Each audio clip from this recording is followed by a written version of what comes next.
And you've been also big into like memorization. Yeah, and that was more of like I wanted to learn how to count cards just to see if I could. And so Bible quizzing on weekdays, counting cards on weekends. And so like I seriously have had 3 or 4 Vegas trips paid for just from counting cards while there. Yeah. I found out about that one this morning. I didn't know about that. I was like, what?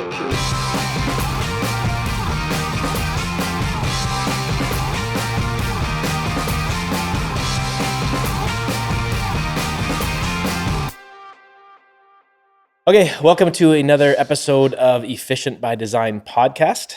Excited about our guests today. My co-host, as usual, or oftentimes, is Mark Watt here. And our guest today is Desmond Tse, right?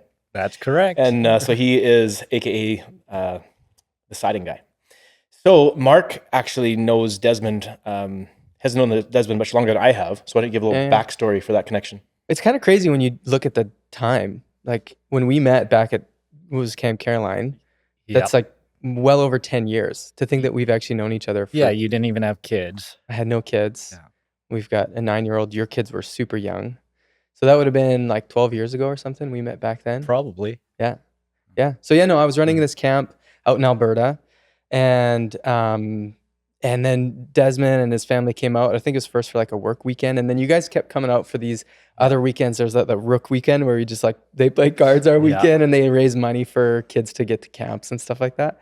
And that was kind of it. It was like early days. It was just hanging out, raiding kitchen till like 2 a.m. And like that's the thing with Des, like the guy's metabolism is insane.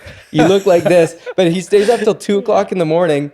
And we'd go to the kitchen and you'd get like chicken strips and bacon, wrap them up, pour cheese over the whole thing. And he could just go and go. And it was like nonstop. And every single night, it was like every night we'd be out there. And since I had the keys to everything, it was like, well, let's go into the freezer. Let's see what there is. And you were always down. Anyone who follows him on social media, like your story, how often is you eating poutines? Well, yesterday I had to try your poutine in Summerland. I saw that. I don't even know where that is. Is it good? That was at Gigi's. Okay. Yeah, it was good. Yeah, it's good. Yeah, my kids like that. It's salty though, so I was thirsty all night. Yeah, that's awesome. Okay, so then skip ahead. You guys have been in touch, kind of. Yeah, I'd say on. We lived in Edmonton, so I ended up moving into Edmonton. We stayed connected, throughout the years. And then when I got involved with Akribis, it just, your friends start kind of finding out about it. John Dennis, who's a guy I used to frame with, found out that we were involved. I think I may have told him about it because you'd said something about how I found out you knew each other.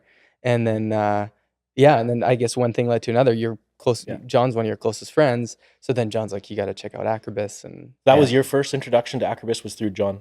Yes. Okay. And because I had been using a Cooney's tool belt.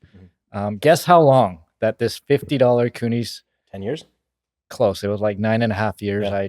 And it was still in perfect condition just because of my personality type. I keep and things, the kind of nature of the work. Yeah. I keep things nice. But then stuff was falling out all the time. And so I basically found you on Instagram. Yeah. And I think you were fairly new at that time. And I just binge watched all your videos. Yeah. Well, you called me because you weren't even on Instagram. You're like, I got to get on Instagram just to see all these videos. And then as soon as you got in, because your personality, you got into Instagram and you're like, what is this world? But you didn't see it as like, I could sit and scroll cool, funny videos. You saw it as like the metrics. This is interesting. Like if I post and then these people check it out and then, But you weren't posting much at the beginning. It was just for communications and stuff. It was literally just to watch your videos. Like I actually had an Instagram account probably 4 years ago, and it was a result of walking through the airport. Air Canada was like, post a picture and win a vacation. So I literally at the airport signed up for Instagram, took a picture of my family with this sign and then posted it. And it just, that was it. Yeah. And it sat dead for years. So how long ago was it that you reached out to me and kind of watched all my content? A bit more than 4 years ago, because the tool belt I bought from you landed while I was on Christmas break, and it was sitting in my mailbox, and I could not open it because I was out of town. Right. So it was Christmas time. So for the kind of snapshot of the last 4 and a bit years, you went from no social media, basically, just over 4 years ago, till now.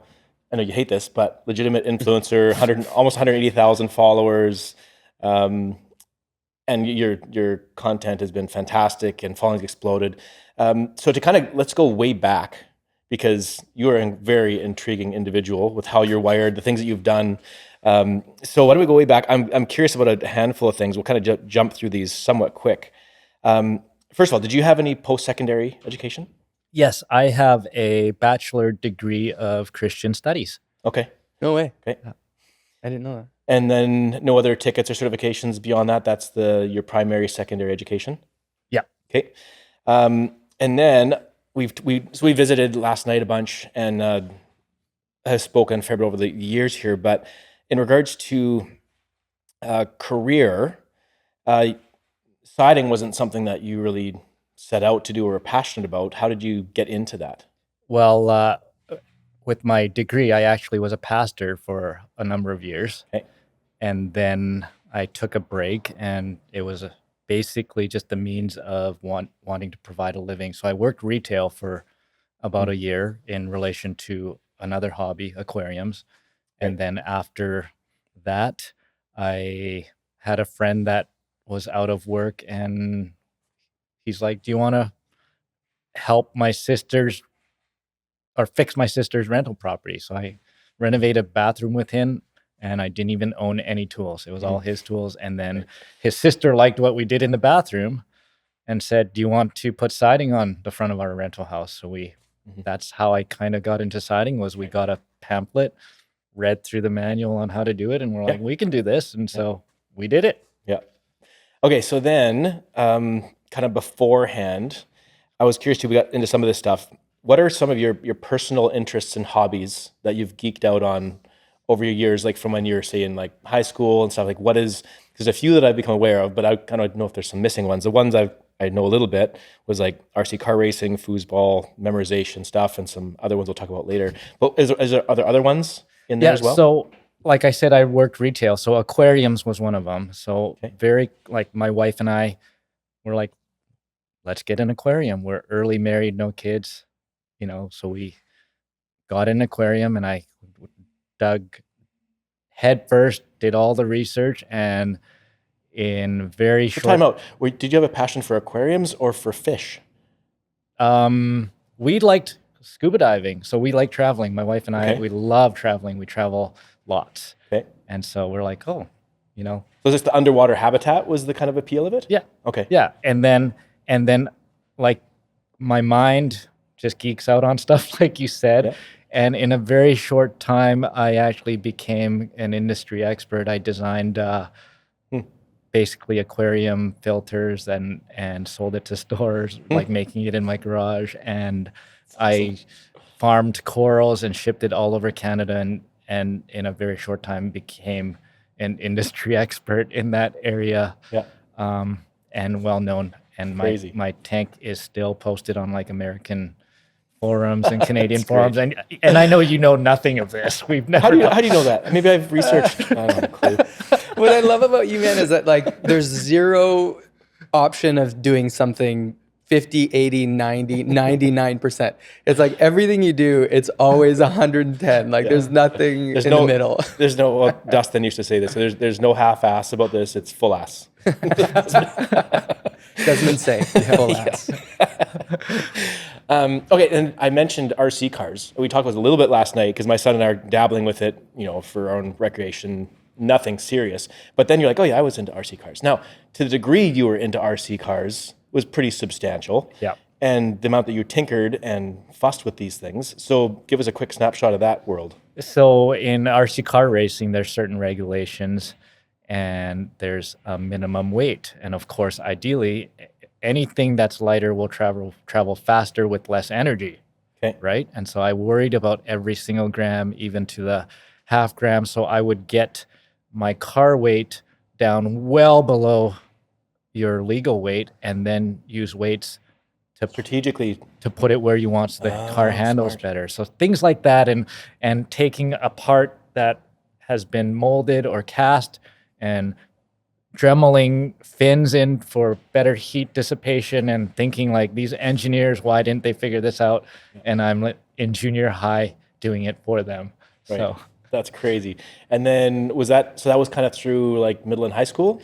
well, my brother and I raced in junior high and high school, and we were pretty much the only kids at the track. My parents gave us free rein. We got a ride to the track, and we were surrounded by adults, so adults would help us through stuff. Okay, and then foosball, when did that kind of, because you got really into that? And that was from college. I liked playing foosball, just, fooling around. Yep. And then later I was having wings at a pub in Edmonton and saw these people playing foosball, and I was very intrigued at what they were doing. And so I just sat there and watched, and they said, "Oh, hey, we have a league.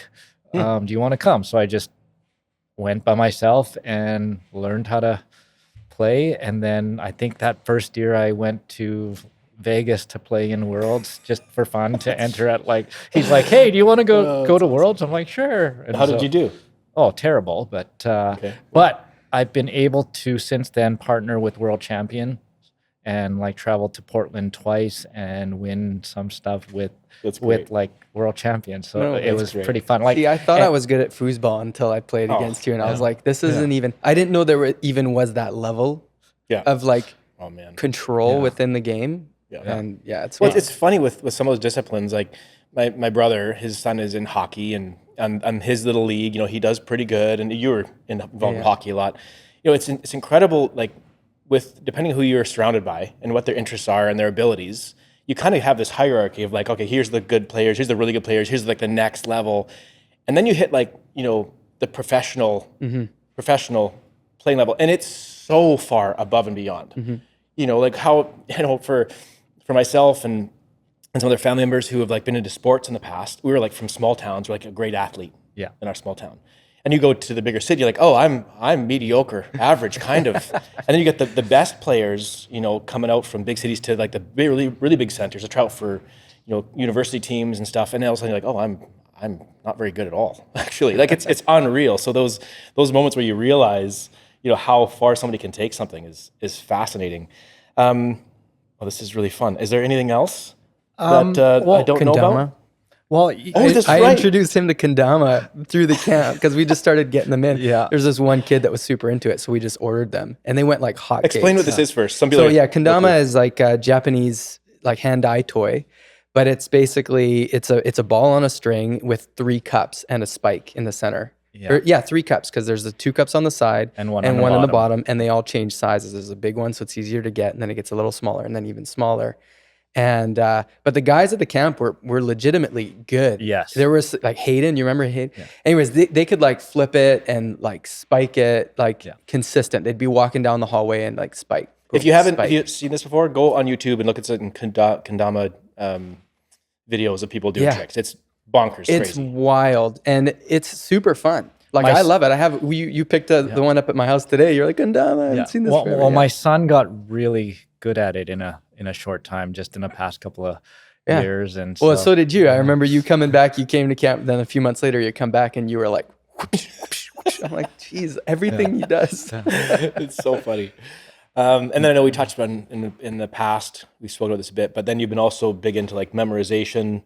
So there's full books and passages that you've memorized. And that was more of little clubs or organization I joined in high school. In grade 12, I was in this Bible quizzing club where we had to memorize books of the Bible. And there's other stuff amazing. Like Rubik's Cube. I had to research it, figure out how to do it. And then now I don't remember. I've learned stuff I wanted to learn how to count cards just to see if I could. And so Bible quizzing on weekdays, counting cards on weekends. And so I seriously have had 3 or 4 Vegas trips paid for just from counting cards while there. Yeah. I found out about that one this morning. I didn't know about that. Funny. I was like, what? Yeah. So it's funny because Des and I have a lot of similarities. And then through talking through stuff like this, I'm like, we are so different. I don't have any of that craziness. And then what are you working on right now? You said, I didn't know that your wife didn't even know for weeks, months that you were actually working on being left-handed all of a sudden? Yeah, well, partly because I was telling you my dad has dementia, and it's to the stage now where he doesn't even recognize my mom.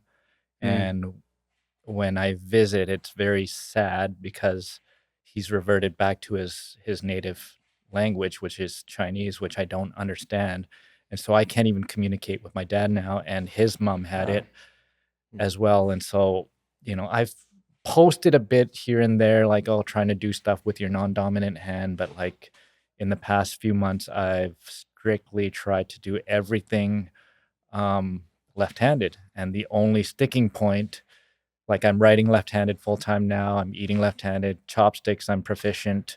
Left-handed. The only thing is I need a left-handed tool belt. Yeah, I know. I've got some in the shop here. I'll look at that. Seriously? Like, I am prepared to have the black thumb on my right your side. right hand, Like, and it'll give me an appreciation of people learning things too, because I forget where you and I have 20 plus years of experience doing something, and deep down inside you might judge someone who's just starting out, like, oh, like, that's so easy. But once you start doing something with your non-dominant hand, it completely humbles you. It's like, okay, I was there once. I didn't know how to swing a hammer once. I didn't know how to do this. Well, that's a good point, because I mean, there's in the industry, in the trades, it's a super common kind of insult to new generations into the trades, is like, common sense isn't so common. World's full of dummies. Oh my goodness. It's common sense. Come on. Like, no, it's not. The vast majority of what we would consider common knowledge now is built through experience. And once you have a foundation of experience that's very broad, the more and more things become common sense. Well, built on these variables, this is the obvious next conclusion. But if you don't have that information to start with, it's not common knowledge at all. So that whole common sense not being common, I've kind of stopped using that, because that's quite an insult, I think. I recently chatted with an instructor at George Brown University who teaches trades, and he's like, out of his 150 students, he says the basic thing is we got to teach them how to read a tape measure. We spend a class on that. You can't assume people know things. Yeah, for sure. Wasn't that Jordan Peterson that's like, teach people to write because it teaches them to think? And he's just this acknowledging that's just such a crucial part of living, is critical thinking. In order to write a sentence, you have to think critically. So he pushes just write. He wants people to write. Which is really interesting. But back to the dementia thing with your dad and then left-handed, was that connected? So is there something there? I'm just trying to utilize different parts of my brain. Got it. Because like your brain is working, hard to figure it out. And so just, if you do things you're used to all the time, it's not pushing you. So I'm like, like another thing is, like, I've been trying to do full splits since 2019. and I am 6 inches away, and I can't pass that barrier, and it actually really bugs. Or straight side splits, but it actually really bugs me. I put in about 30 seconds a day in the morning, but I cannot get past this. Might be too many birthdays to achieve that one. It's gonna happen. But I started out at, like, I could only go down 90 degrees. And so I've come a long way in whatever 5 years or 4 years, but that's awesome. It bugs me. So 30 seconds a day. So how much time have you spent over the last 4 years trying to do the splits? You haven't calculated it? No. Okay. Okay, so let's now we got a bit of the backstory and a little window into how your brain works, which is fascinating. Let's jump back into the work side of things a little bit. So you started siding, doing this home renovation stuff, and that became something you started getting jobs for, pursuing. There was growth there. What was kind of the history of that business developing? The buddy of mine who started with me, we got another job siding a building. Like, we subbed ourselves out right So how away. did you get that one? Did people see you doing this other project that came to find you, or how did that happen? No, we were sitting at lunch. We saw an ad, and it's like, siding installers, $60 a square foot. What? Yeah. And we had no idea what a square was. A square is 10 by 10, so 100 square feet. So it was actually only 60 cents. And you're thinking a square foot? Yeah, we're like $60. And so we called, and the the guy's like, okay, come in for an interview. And my buddy's like trying to explain what things on a plan is. And I did not understand. He kept pointing to fascia and he's like, it's a gable. I'm like, you just said that was fascia. And now you're telling me it's a gable? And he's like, Des, tomorrow when we talk to these people, you don't talk. I'll do all the talking. And so basically that's how we got our first job. They're like, if you think you can make it look like $1 million, go ahead. Cause it was like a whole bunch of fourplexes and they had a crew on every fourplexes.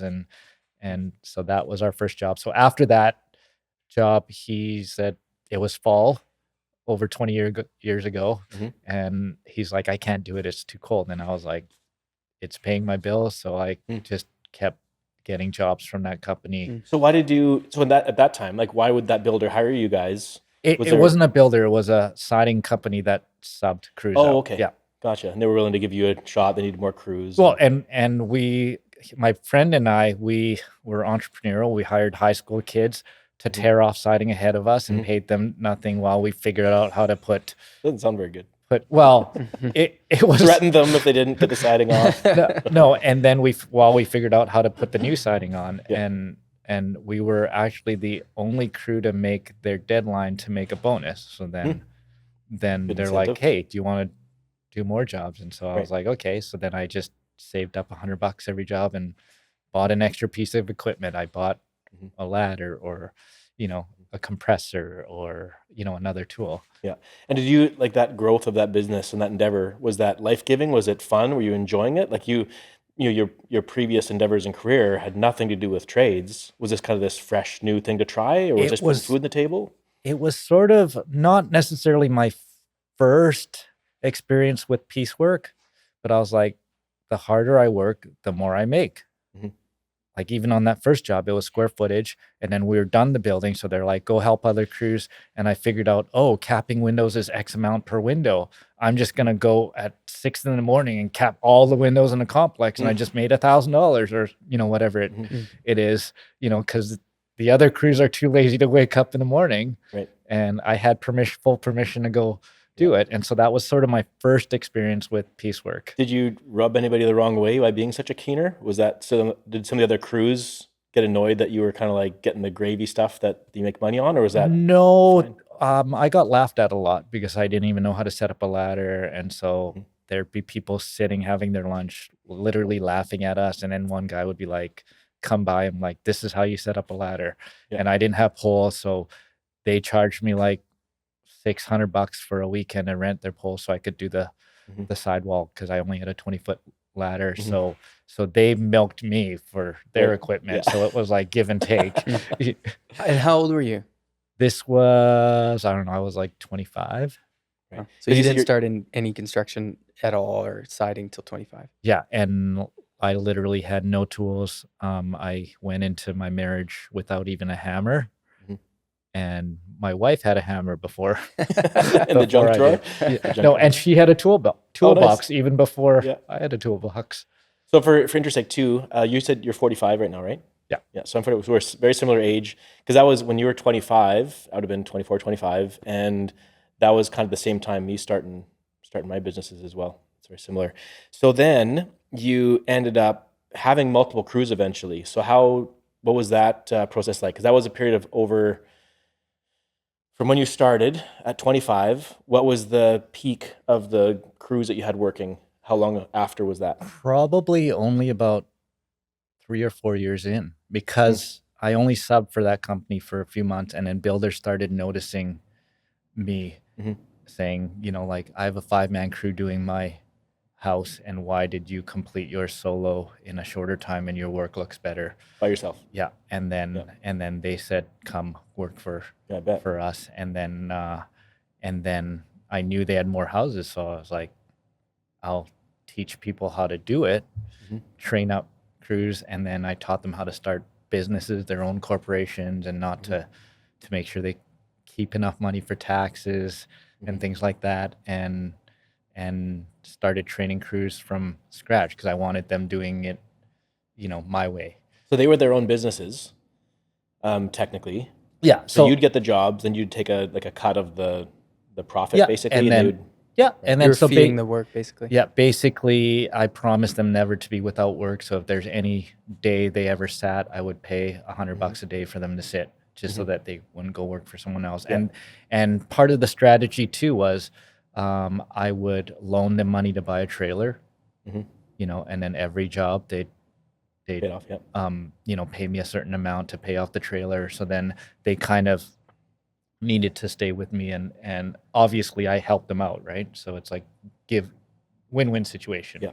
Through that 4 years of developing that company and building these crews, and how you were generous and helpful to those guys and investing in them, I imagine there's a handful of times you were taken advantage of by guys like sitting at home being paid their $100 a day because they just didn't want to work, or was it?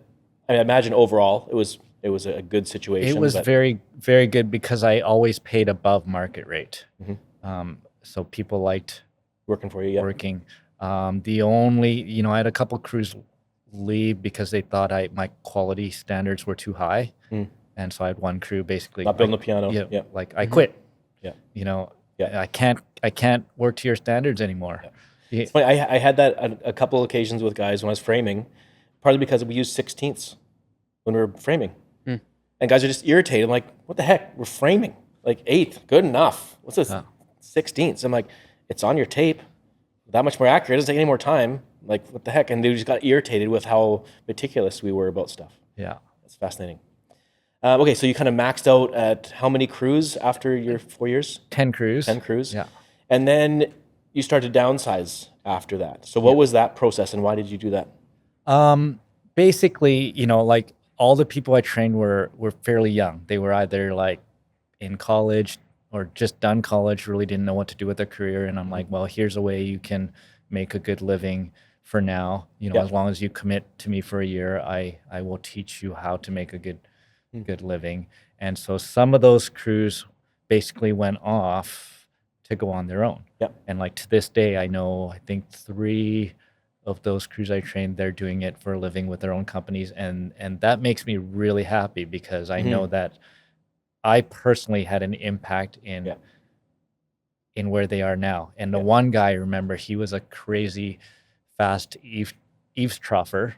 And I'm like, come aside, that it's safer, that, you'll make, this much more, and with your work ethic. And so now he runs a company and he runs crews now. And I actually helped him find his wife. I introduced him to his wife. And so it's satisfying. Totally. Yeah. And that's something I can identify with too, with the guys I've had framing with me, that several of them, I've hired them right out of high school. Now they've got their own companies or they're lead hands on other crews, and they're thriving, and there's a sense of pride in that. But at the same time, that comes with a ton of humility too, because on one hand you're like, well, I did the best I could at the time, but a few years later I might have taught them differently and had different methods. But if you kind of build into them how to learn, they continually get better too. But that's awesome. Okay, so you started to downsize. I think you said that's going to be partly due to them moving on to other endeavors and stuff. But you could have carried on and kept bringing on crews to keep doing that. So what was the shift for you to just let it start to decline? Because I found the perfect balance for me to continue working on the tools full time was running 2 to 3 crews while still be able to side myself. Running 10 crews, it's impossible to side myself. So all I was doing was driving 600 kilometers a week around the city, putting out fires, checking if this job's ready, to make sure that my material package is there ready for, and so all I did was shift from creating something with my own hands to paperwork. Right. And it wasn't as satisfying, though. Yes, the profit was, better than solo, but if you count all the time, it might not be. Yeah. And so then you lose a bit of job satisfaction there. So that's one of the main reasons. So for the past number of years before I completely went back to solo, because I started solo, was 2 to 3 crews. Right.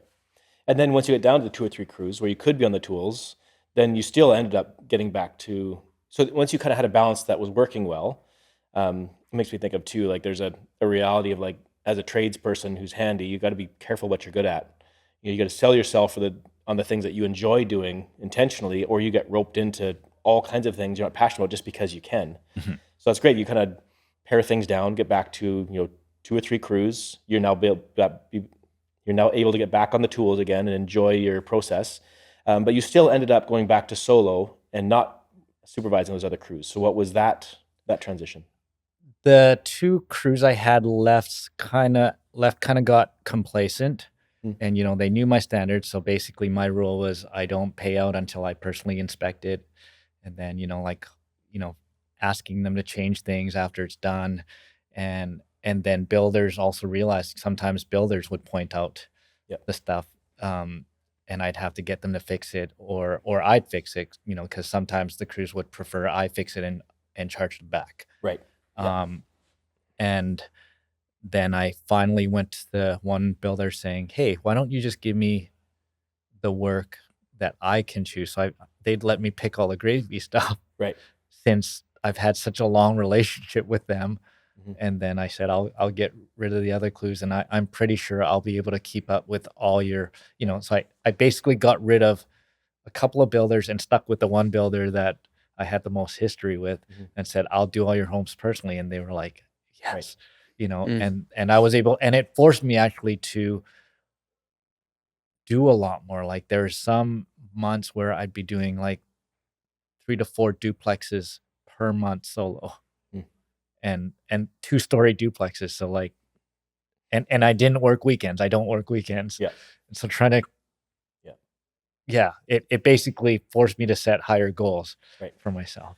Did you, and with that, were you finding ways, was it through efficiencies? Was it through, like when you talk about a crew, there's a house next to you with 5 guys and you're on your own and you complete the house in the same amount of time. What's your process? Because like in the same way we talked about kendamas, we talked about all these things, like what were you doing that got you down into that level of efficiency? Well, kind of like the RC cars, like, okay, the least number of motions to get something done, like minimizing stuff you hate doing, like garbage. I'm sure in framing, you're telling your guys clean as you go, because you don't want to spend half an hour at the end of the day cleaning up on the job, right? So then like, I'm just thinking, so I sort of just developed my own system, set my like it even starts with the trailer. Like everyone has a material package in their trailer and their equipment on top, and they're having to move something once just to access the equipment on the bottom, or to access the first thing you want to do is pull siding out, and it's on the bottom because it's the heaviest thing. So I set up my trailer so that I never had to move anything. So minimizing the stuff I hated doing, in order to actually put siding on the wall. Yeah. I would have to probably carefully push back a little bit in the sense that, it's not only that you are super efficient, but also that some of these other crews were just dogging it. Oh, right? It's that totally combination. Because I think of, guys, like I've built houses with, one other helper and done fine, but we built much faster with an efficient crew of 4 or 5. And so that takes that much more management and communication to make more people work efficiently. So there's still going to be crews out there that are going to be 2, 3 guys that are just smoking fast because they're applying the same kind of efficiencies that you are. It's interesting too, because I get the sense that as you tell that story, those, say 10 years of siding, 10 years of siding from when you started to maxing and then kind of tapering off, 10 years of like running crews, you mean? Yeah. I think I've been solo for at least a decade. Okay. Yeah. Okay. So kind of maybe about a 10-year flow from going solo, maxing out, getting back to solo, something like that. So I get the sense over that span of time that there's nothing about it that was terribly negative or regrettable. It was just kind of the ebb and flow of what worked, and then you migrate and change with it. So I bring that up because I find it interesting that, you hear from other builders and business owners, some people are in it to make as much money as possible for the least amount of effort as possible, don't care about quality. They just want to make cash as quick as possible. Other people, they have that thought, but they are awful with managing people. And you hear oftentimes guys like, started on my own, hired all these guys, we got big, we're successful, but it was just nothing but a headache. I hated it, ended up losing money, and then went back to solo, and it's never been as good. I can't stand working with stupid people, and you never make more money working by yourself. Like, okay, that's the other end of the extreme. Yeah. But if you can actually have kind of ebb and flow and acknowledge, the opportunities you have in front of you and work with people for a period of time, and then it changes, there's nothing wrong with that.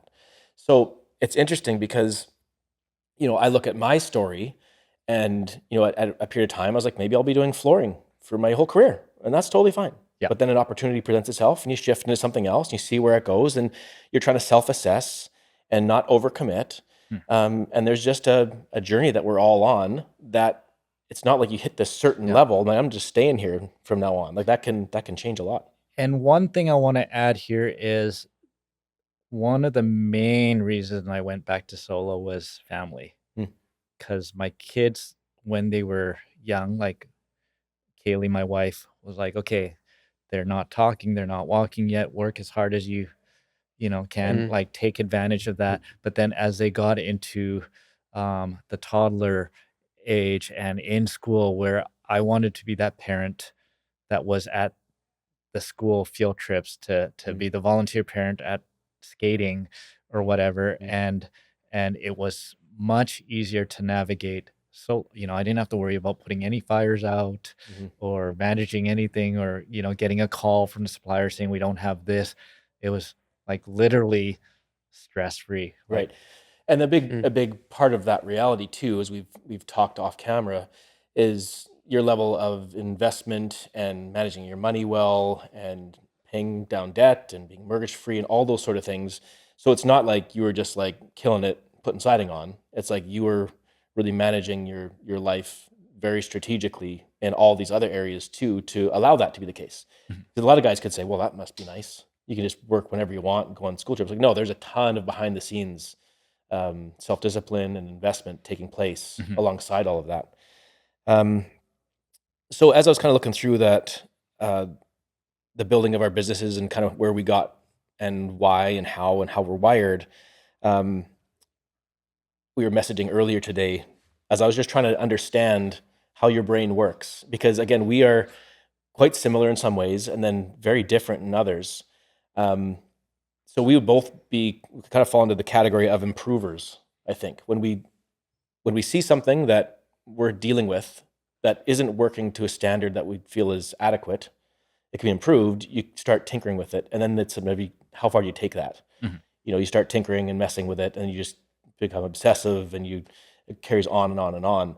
That was my journey with my tool belt. It was like I couldn't find what I was happy with. I ended up trying to make my own, and it's been like, a 7-year journey of getting to where we're at now, and then it'll be another 7 years of carrying on and figuring out how to continually better it. But to the degree that you did it, through the previous bunch of years with modifying your RC cars and fish tanks, like all this stuff. I'm sure that's not the correct word to say. Fish tanks is probably a bit of an insult. That's okay. fine. Seeing how your parallel business that you've started and got involved with, the siding tips, that's something I'm kind of fascinated by. So again, you're putting siding on for all these years, and the thought of having a cordless nailer as that technology is developed, and then trying to find out ways, what are the limitations of that, and it should be nice if I could do this. So what was the catalyst for that? What was that kind of moment of realization and thought of like sorting out an issue that you were dealing with? Because as for me too, I was trying to sort out an issue I was dealing with for myself. It was no business thought whatsoever. So what was that first? So you hit the nail on the head with the cordless piece. So for probably 8 or 9 years, I've been using a cordless soffit stapler. When cordless crown staplers came out, I got one and I was like, oh, this is so nice to be able to do it. And another problem is in the winter, your lines are never your air lines are never consistent.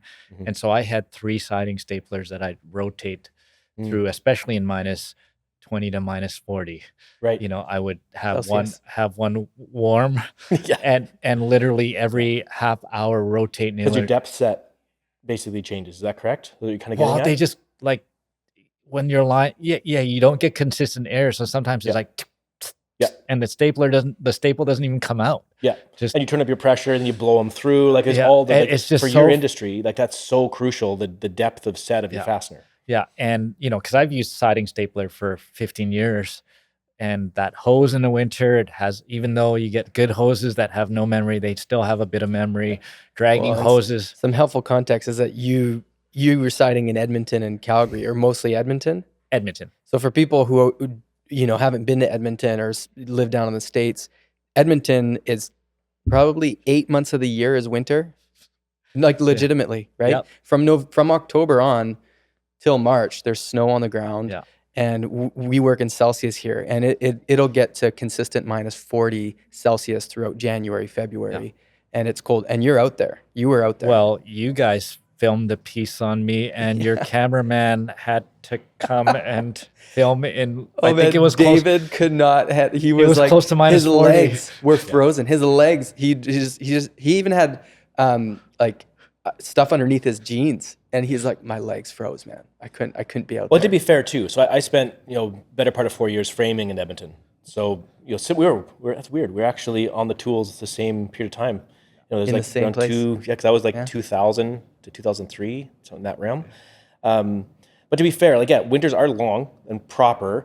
But as far as the cold, like it seemed like a cold winter, you'd get a few days that dipped down to minus 40. It was kind of normal winter conditions, like minus 25 to minus 35 was kind of the range for a couple of the months. Yeah. Is that kind of realistic? Yeah. And then like as a good winter, you're hoping the average is minus 15 degrees Celsius. It's like, if it was minus 15 Celsius all winter, There's I'm some happy. guys down in Texas listening to this right now that are like, what? Yeah. And so back to that cordless piece, I was like, this soffit nailer is so nice because it's battery only. Air does not affect it. It will work in the cold and not. So then every month, I'd probably Google cordless vinyl siding nailer for a few years straight. And then, Even just like a cordless coil nailer. Like because the first ones were probably roofing nailers, right? well, the DeWalt roofing nailer is still the only battery operated Coil nailer. Yeah. Past Load came out with a sheathing stapler with a siding attachment. But the problem is once it hit close to freezing, they didn't have a winter fuel for it. So basically I could only be cordless in the summer for, a couple of years. And those staplers are so expensive. And the cost of fuel for every job was like 40 to 50 bucks, just to be able to not have a cord. And so as soon as that cordless nailer came out, I literally went to the store and brought a piece of J-channel, brought a piece of siding to see if it would work and fit. And then I was like, I think I can make this work. And I bought it and literally bent up some metal and tested it. Right. So you made a little aluminum tip for it to kind of jerry rig it to get it functional. And I'm like, I think I can get it to work.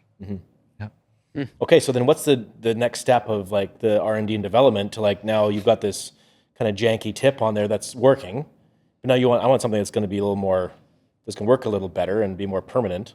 Yeah, I just happened to be at a friend's house and he said, "Get my son to help you. He can draw it up in CAD and we can help you." And basically it was just a friends trying to help each other figure it out. And I was like, sweet, if I can figure this out, I'll be able to get basically save my 20 minutes of setup takedown time every single day. Yeah. I can just show up to work and start working right away and not really have to pack up anything. Have my soffit stapler, siding nailer, done. Yeah.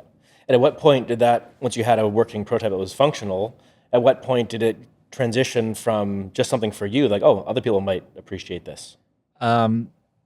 As with your business, it never intended to be a business at all. I shared it freely on Instagram, not necessarily in detail, but I'm like, hey, I think I can get this to work. And basically enough comments on Instagram was saying, you should sell it. Where can I get it? And I kept responding, make your own. Right. I'm like, I was showing people like pieces of Lego I put together to try to make this thing work. And a few people did make their own and post about it and try it. But enough comments came in that said you should make it and sell it or patent it and sell it. And so then my friend and I, we basically said, are we willing to lose, a few $1,000s each to first you hire a lawyer to see if it's patentable because, you can't patent anything. And so then they did the preliminary searches. It is, patentable. And then so we decided to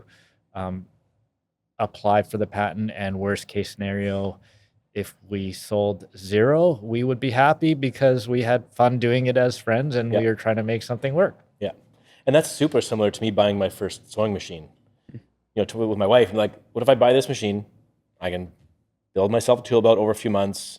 Maybe I'll keep playing with it, or I can sell it at basically what I got it for, and not be out anything. And I have a custom tool belt by the time it's all said and done. Yeah. And then given what we've talked about, how you geek out and obsess over these finite, tiny details, once you start down that rabbit hole, you're kind of like, no, there's no end. Like I'm gonna get this thing dialed and perfect. And like in relation to the kind of work that I've done in my past primarily as a framer, my execution can be a little bit more crude compared to yours being these really fine, precise, precision designs to make that thing function properly, and then how it's going to work in the cold weather and for different people in different climates and methods and all that stuff. So yeah, then that developed into basically its own entity, which is the siding tips business, right? So now that has a wide variety of all kinds of accessories and all kinds of awesome stuff there now too, which is super cool. So I wanted to kind of dive into kind of personality type a little bit, because that's a fascinating part of what we've touched on here with what you've done and how you've done it, and what our motivations and stuff are. So like I mentioned, we're both kind of improvers. Didn't set out to develop businesses that have ended up where they are now. And that, I think, for both of us to some degree, because it's really easy which we hear all the time. We get comments through social media and emails and people who will criticize, and they'll say, you should do it this way. This is easy, or that's too expensive and anyone could do it. I'm like, well, go ahead, do it. Put your money where your mouth is and go through all that it takes to actually make it happen. There's a ton of great ideas out there that have never come to fruition because people didn't have, I think, two things: the courage to endeavor to try, and then the humility to be willing to fail and not go anywhere. And if those two things are wrapped up in your personal value and identity, those are very scary things. But I know for both you and I, with our backgrounds of faith and family, there's a freedom that gives. We're like, I'm willing to try, and if I fail, it doesn't mean I'm less of a person. It's part of the fun, and then you can kind of really go deep dive into it and have give it a good college try and see where it goes. And that's a really, really fun journey. It's kind of an adventure you can embark on versus living your life in fear and terrified that, if things don't come out, am I a failure then? Does that nullify the legacy that I'm going to leave, if I'm going to have a legacy that's, rememberable at all? Is that a word? Rememberable? Memorable. Memorable. There it is. So it's super fascinating kind of seeing, your history of, again, kind of being obsessive about the things that you got into. And again, as we've been talking, like I looked up some definitions of some words that came to mind about you, and one of them was the thought of you being eccentric. And some people think of that as a negative thing. But I looked at the definition and the positive sides of someone who's eccentric. People tend to be original I'm thinkers. worried about the negative sides. I didn't look those up. I mean, with any characteristic type, there's going to be like a healthy execution of the that. balcony and the basement. That's right. And from all external perspective, you are living on the balcony. Like it's the positive outworkings of these personality types that I see all over you. So the positive side of being eccentric, which I'd be curious if that's a scale that you would exist on or not. But people who tend to think, original thinkers, with a strong sense of self and less social anxiety. So whether the social anxiety thing is true or not, that's something you have to kind of keep at bay and have peace in yourself, be willing to try. Eccentric people stand out because they are more authentic and less interested in conforming to the social norms. So again, you're just willing to try something that hasn't been done before. And when we talk about, how negative it is to reinvent the wheel. But if you reinvent the wheel from a perspective that hasn't been looked at before, you stumble over some brand new, innovative options. And that's been the case for me with the tool belts and how I've designed the bags and how they're hemmed together. And I didn't know what I was doing. So I started playing with it, and I just stumbled my way along that I know now were in ways you typically would never address building bags and assembling them, but ended up stumbling my way into really unique efficient processes that worked great and were elegant and strong. Mhm. And that seems to be the case with you, with how you pursued your siding and the efficiencies that you found everywhere. And to the degree that you are meticulous about efficiency, I mean, even the first tool belt that I made you, he goes and takes the hammer hook out and finds a titanium tent peg and rebends his own out of titanium because it's a bit lighter. That Versus my before steel or mill. after you cut the whole one thing off? So, and this is actually here's a good question for you. Because you're so you prioritize efficiency and ease of motion, all these things so highly, why is it that you are keen on a leather tool belt versus nylon and other materials? Because leather is not the lightest one.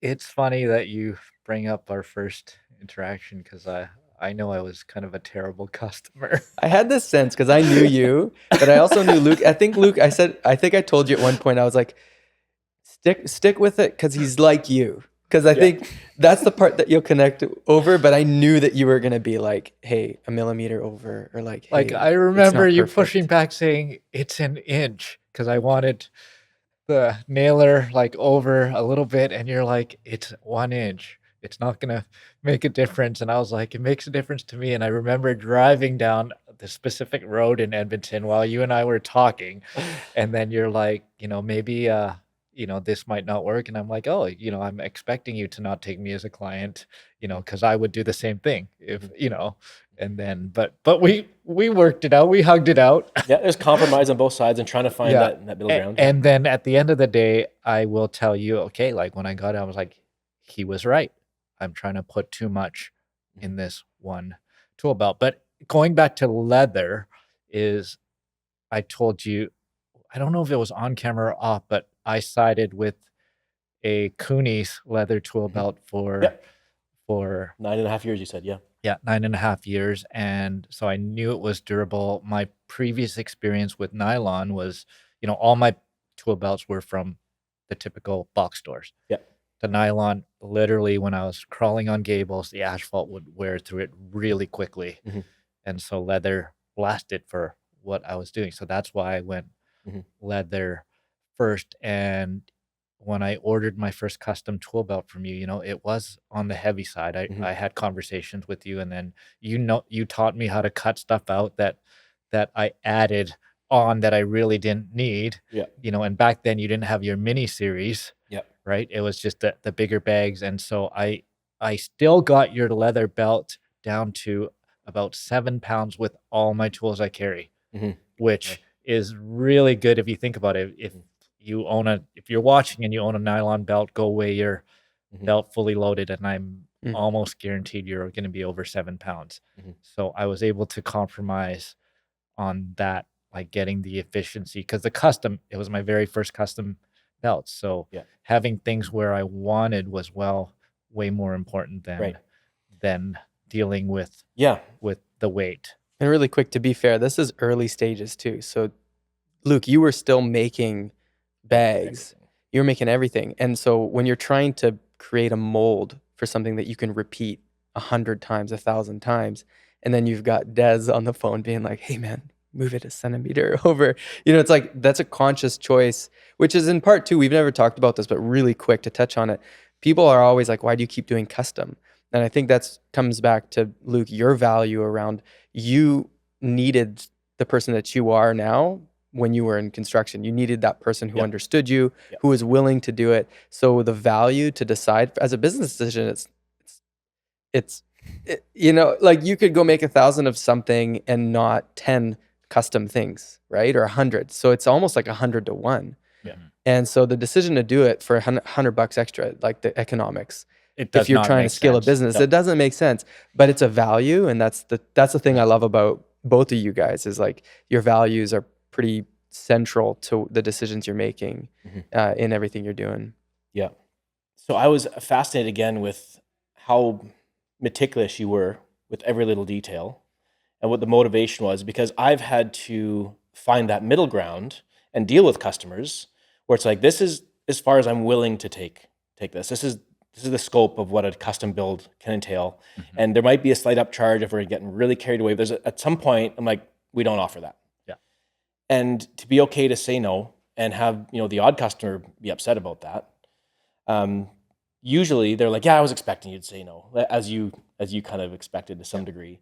But finding that happy medium where you can say no and it's still respectful to the customer, and you're not driving your business into the ground by saying yes to something that you shouldn't. If there's a handful of Zach is sitting behind one of the cameras here, and he and I work together a lot on the custom builds, and he's taken on more and more of that, most of it now, and so he knows firsthand that some custom interactions, usually when someone puts their order in, there's a custom field and there's like a notes. We've actually limited the number of the text that people can put in now, and some people will then just like overrule that by just sending us an email as well. And here's like pages of notes.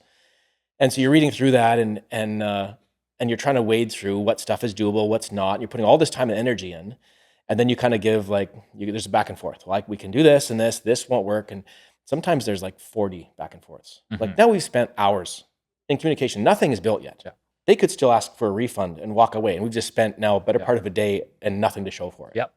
Right. So finding that happy medium is a challenge. Is a challenge to do. So with your development of all the things that you have made through siding tips and the hooks and adapters and all of that, what's that process been like? And how do you kind of come to terms with like how far you're going to take something? Because you always take it farther. So what sets that priority and those boundaries for you? Well, with the siding tip stuff is pretty easy because all the stuff that I've come up with didn't exist before. Right. So I'm like, I can't hang my drill on my guardrail. I can't hang my nailer on the guardrail.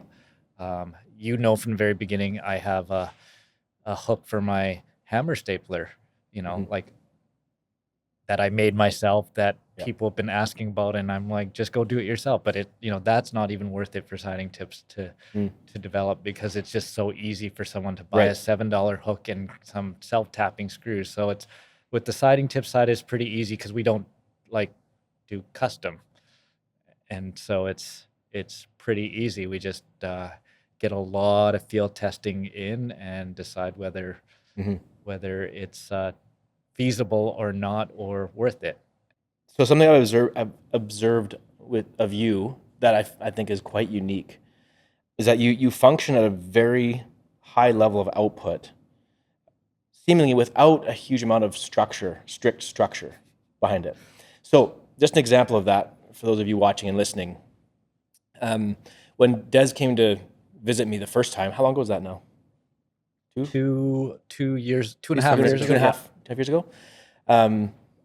That was I was probably a year into working on my own fitness and trying to get in better shape, and since that time you've kind of done the same, and you've got into running, and so Des now can run and run and run, and in talking about when and how long and what the structure is, I find it fascinating that you're like, well, there's days I just kind of decide I'm going to go for a run now. I'm not sure how long I'm going to go or where I'm going to go, and we'll see. And maybe I'll go for 5 kilometers. And then you run like 20 something. Like, that's not normal. Like, for those of us at our stage of life, like for me, like I have to be super regimented. Again, we have very similar personality types, but I have to be very regimented, very strict. And I do not like getting up when I get up. I don't find joy in crawling out of bed when I do. I don't find joy in lifting weights and in exercise and in doing cardio, but I know it's good for me, and I schedule it, and I'm doing this far, I'm doing this, and I like push through. And at the end of it, I'm like, there's some gratification in that, and I know it's good for me in the long run, and it's kind of mind over matter and self-discipline. And I know that's going to be true for you to a degree as well, but I do get the sense that once you're kind of open to something, you get a lot of joy out of it in the process or something. There's something unique about how you seem to, again, you're going to go for a run. I'm just going to run forever, and it's great. Like, what is that? And part of it is I am structured. Like, I like routine. First, like my alarm is set for 6:20 every morning. Like, since I'm not on site all the time now. Before it was like 5:15. Weekend or weekday, it's like 6:20. First thing I do is grab a coffee, and then I will read. That's no question. So that's very structured and regimented. And for my own family, they'll see, okay, that's a part of Important to dad. Yeah. dad's routine. Like, Yeah. you know, Ellie will come down and I'll be at the table reading. Mhm. And then at that point, I just sort of, since I've structured my life the way, like, you know, working solo, I have no problem saying no to jobs I don't want to do. So I just pick and choose whatever jobs I want to do now. Wake up. Do I want to go for a run? It's -11 out. I should force myself to. So I'll go. And then the run is dictated by lights. It's like, oh, it's a green light there. I guess I'm doing 10 Oh, kilometers nice. today. Yeah. You know, like it's red there. I guess I'll go that way because I know kind of my, you Your know, options. Yeah. 5, 7, 9, 10 kilometer Right. routes. And even if after I run 10, I'm like, oh, I still got a lot of gas in me. I'll do another loop over there. And so that's kind of like, it seems unstructured, but I've allowed freedom in my schedule to allow for openness, Yeah. if that makes sense. Totally. Yeah. I mean, it's a kind of structure that gives you flexibility. Yeah. Yeah, which again, I try to do as well, but I just get the sense that you don't hate it as much as I hate it at times. Yeah, so which is interesting. As you were saying that, I'm like, I think in all of us, it's like if you're gonna do well at anything, there's this aspect of just doing the hard thing, and both of you guys are both really good at just doing the hard thing.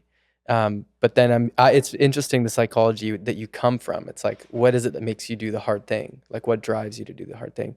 What is it that drives you to do the hard thing? I notice sometimes on your Instagram where it'd be cold out and you'd get a coffee and you'd post that, you know what? It's okay to just sit in the van a little bit longer and soak up this moment, enjoy this coffee, because I'm about to go do the hard thing.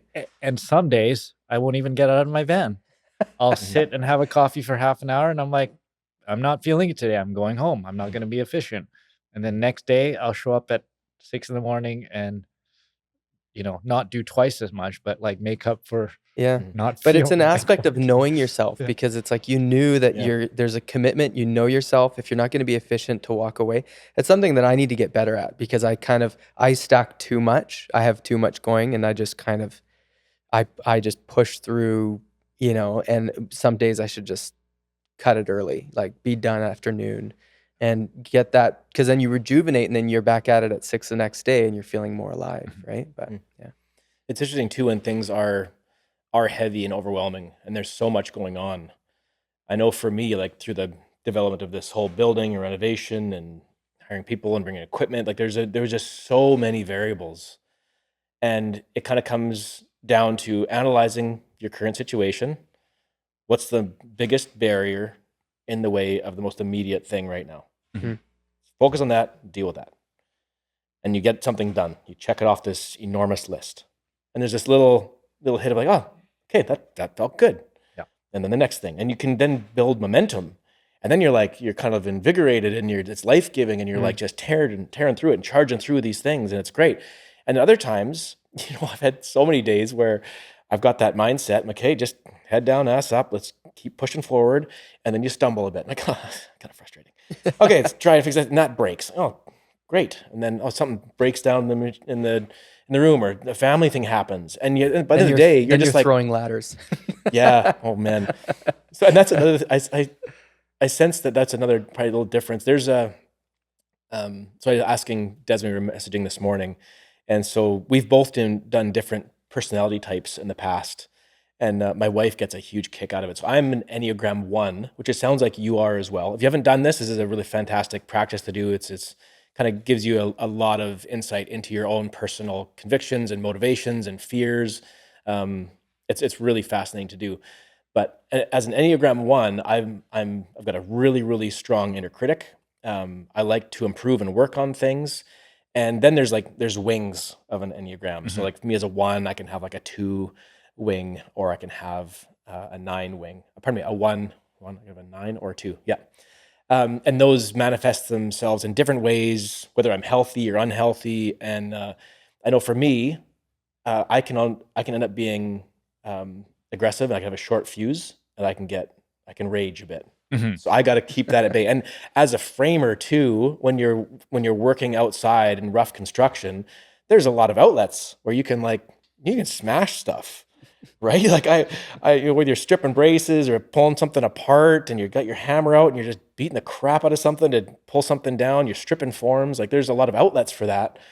And I think that was probably unhealthy at times because then you get in an environment where that's not appropriate. And then you've actually got to process it and deal with it. So it's interesting as we age too, you kind of self-assess and self-evaluate, put yourself in new situations, and then you learn more things about yourself, which are rarely good.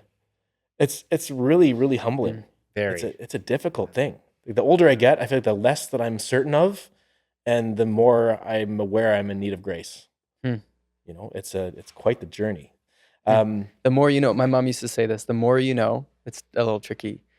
Uh, the the more you know, the more you know, the less you know. It's like kind of confusing. Totally. But she's like, and she was always like, more you know, the less you know. And it's like, yeah, the more you start to know how little you know, And it's like that's the process of maturing and humbling yourself. At the same time, when you're 20, there's a part of your brain that's like intentionally not developed. So you just do crazy things. Yeah. Right. Yeah. So you can drive forward. You jump off cliffs. I used to jump off anything. Now I'm like 38 and I'm like, how high is that? Yeah, that's super true. I mean, the kind of piss and vinegar I had in my early 20s and conviction and absolutes and things I stood on, now I look back like, oh, you were so naive and closed-minded and self-righteous. And I still am in a variety of other ways. But being this much farther down the road, I look back and gives me compassion and understanding for other people who are going through journeys of their life where they've got a ton of conviction and are processing things. And how do I then come alongside to be a support to them? I remember people saying things to me when I was younger and they were older, farther on in their years, saying things to me that I realize now were true, but they were said in these kind of derogatory, looking down their nose ways. And if anything, it just like cemented my resolve. So how can I now invest in and communicate to a younger generation with compassion where you actually have a voice? Yeah. Right. It's a challenging thing to do. How do you process failure and frustration and when things aren't going well? It seems like I'm an outward kind of person but I'm really kind of a hermit. Mm, I even with social media, I did not want my face shown. You know, I'm like, and I realized it was impossible. mhm, You, and so I process things internally lots, mhm, and just sort of think through. And I do have people in my life where, I have a mentor where I meet with, once every week or two and, you know, sort of bounce ideas, bounce situations back and forth, and I have peers where I meet with every week or two, just to process as well, and these people are people in my life where they can call me out for what it is. mhm, And that's the humbling part because they care about me enough mhm. to really say, "Oh no, you were completely wrong here," or Yeah. "This is how I interpret this," and including my wife. Like parenting is not easy. It's like Mhm, okay, um, you know, I realize that my wife will say, she was out of line, our daughter was out of line, but you were out of line here. It's like, oh, yeah. I need to go back and make it right Mhm, with my daughter, saying, I'll own up to Mm, my wrongs in this, mhm. you know. Yeah, the reality of the people that we surround ourselves with and the level of access to us we give them and what we invite and will accept is incredibly crucial. I think for anybody, having a community is so important. Um, and also trying to exist in the silence amidst such a noisy culture. So I know like for you, for instance, like you listen to books like crazy as you're siding and you've got stuff going all the time. But I also know, or I'm quite certain that you have a good amount of quiet time and just being silent and meditation. And that's something I know for me too that I try to be sensitive to. And there's times if I'm driving somewhere, I'm like, you know what? My brain just won't stop. I need to turn off music, no podcast, and have it be silent and just be okay in my own thoughts. And there's times if I'm riding or running, same thing. You know, I'm going for a run or ride and my brain is just going nonstop. And I got a podcast going and I'm not hearing anything. I'm just in the midst of the noise. I'm like, okay, I got to just like be okay with nothing and remember what's truly important and where value actually lies, and kind of reestablish that sense of accepting kind of grace that I know I need, and living in that peacefully versus thinking I got to prove myself and earn everything to be okay. It's a huge shift. Part of what I love about this too is that there's a bunch of people listening that aren't their own boss. They're working for somebody else. Or they're 25, just started framing, siding or something. They're getting going. And I just think, you know, you've got mentors and you've talked about always having mentors. And what would you say to like 25-year-old you now, with being now in your mid 40s? And I know you still got a lot of life to go, but you've made a life out of construction. Like you've made an incredible life out of being a siding guy. And that's been part of stewardship of your, you know, your strength set getting better, you know, efficiencies, analyzing things, being committed. But yeah, what would you say to your 25-year-old self? Like, what would you say to somebody else starting out siding right now or in any kind of trade? Well, as you know, even Luke and I, we were texting back and forth, and I'm like, success can be defined in so many different ways, Mm. right? Like people on the outside was like, okay, so and so is successful. And even people are like, okay, how can I get to where you are today? And I'm like, well, you don't necessarily have to try to be someone else. You know, you got to really be yourself and do what you are and push yourself out of comfort zones and push your own self to be better. And my number one thing in life wasn't to chase after money or you Mhm. know, in society's term of success, you know, like you guys know I drive like rust buckets and you know, like because that stuff isn't important to me, but build your life's like, and that's one reason I'm self-employed is because of, like I said earlier, time with family. So it's up to each individual. Like for I don't know if I probably talked to you off camera that like the first 5 years I was in construction, I was actually quite embarrassed. Mm.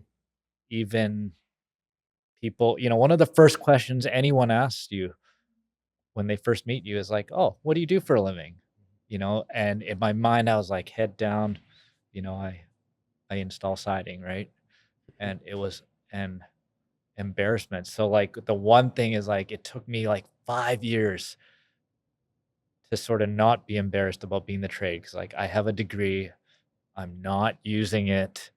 You know what are people thinking? But like why? And that's where we were talking about imposter Yeah. syndrome, right? It's like, okay, on the outside, you may seem to have it all put together. I may, you know, seem to have it all put together, but the reality inside, it's like, can I really do this, right? So I just Yeah. took one day at a time and taking things from mentors that aren't necessarily in the trades. Like none of my mentors are even in construction. One's a doctor, you know, while the other one is a peer that I, you know, just bounce ideas off of and and really being able to take criticism and wisdom and applying it, right? Like your parents always like you, Mark, was saying your mom gave you your first credit card and was like, don't spend what you don't have. This isn't Yeah. free money. Instilled like early values Yeah. on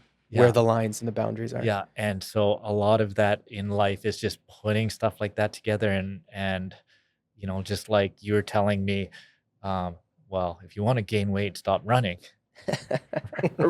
Right? Yeah. Like, and so like, and in my mind, the simple terms is like, well, if you want to get ahead in life, stop spending. Like, Yeah. don't spend what you don't have. It's pretty simple, Yeah. but the application is the tough part, right? Like, Mm. So I don't know if that really answers your question. No, I think it's great. Just kind of, that's what I've noticed with you. From the beginning, when I met you, it was like you were excited about all these efficiencies in every part of your life. You're like, man, I got this credit card and I can like go on holidays for free, or because of it, I'm getting points here, I'm getting points here. But hearing those little principles, like, finding a mentor, not being hard on yourself, being yourself, like trying to acknowledge how you actually function and finding things that light you up. I think doing the personality test stuff is important, because I think for people to know themselves is super important. Don't try to get better at things that you're really bad at, consistently bad at, to an extent, because I think you should look at what you're really naturally good at and triple down on it for as long as you can. And I've seen you do that. Like because you know this certain part of how you work, you kind of triple down in a lane and then you go until it's complete or successful. And not everyone can be self-employed. No. You will, or should. like some people would be best being the best employee possible and getting ahead in life that way, as opposed to thinking, oh, I need to be like Luke and start a business. And really you hate paperwork, you hate managing staff, but meanwhile you succeed best at being the best you can as an employee, and then your employer sees that and rewards you. Yeah, and I think through, like I've mentioned it lots on this podcast and through posts, and that is like what comes back to mind for me all the time is stewardship. So you're just making the best and the most out of the circumstances you find yourself in.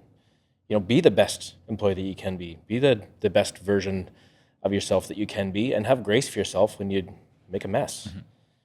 That's, I think, a huge fallback practice all the time. It's such an easy thing to remember and to put into practice. Yeah, and I've had comments recently, even the last couple of weeks, where it's like, okay, if I'm an employee, I'm just gonna do the least I can, to sort of survive. And I'm like, that's, I usually don't respond to comments like that. And so in my mind, I'm thinking, why would you want to do the bare minimum? Right? Like, why not push yourself to do the best you can be and invest in your future self? And stuff will naturally, positive things will naturally flow from that. Right? For sure. Well, that was great. I think that kind of rounds things out nicely. It was an honor. So glad to have you here, Des. That was a great chat, and hopefully we'll get a chance to do it again and explore some other unique parts of your personality and interests, and see what has happened in the past years when we talk again next. That's great. Thanks again, Mark. Thanks, everybody. We'll talk to you again next time.